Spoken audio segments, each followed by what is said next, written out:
വിവാഹ വാഗ്ദാനം നൽകി പ്രായപൂർത്തിയാകാത്ത പെൺകുട്ടിയെ ലൈംഗിക പീഡനത്തിനിരയാക്കിയ യുവാവിനെ പൂയപ്പള്ളി പോലീസ് അറസ്റ്റ് ചെയ്തു.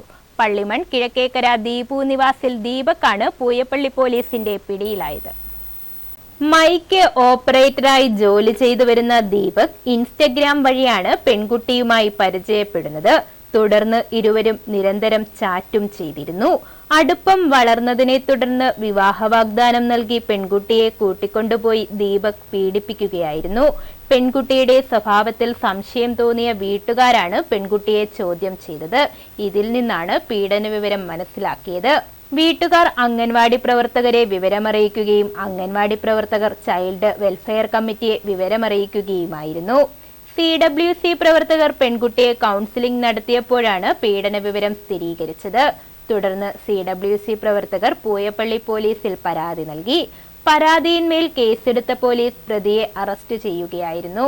CI ബിജു STയുടെ നിർദ്ദേശപ്രകാരം SI രജനീഷ് മാധവൻ, CPOമാരായ സാബു, അൻവർ, ബിനീഷ് എന്നിവരടങ്ങുന്ന പോലീസ് സംഘമാണ് പ്രതിയെ അറസ്റ്റ് ചെയ്തത്. കോടതിയിൽ ഹാജരാക്കിയ പ്രതിയെ റിമാൻഡ് ചെയ്തു. ന്യൂസ് ബ്യൂറോ, കൊല്ലം.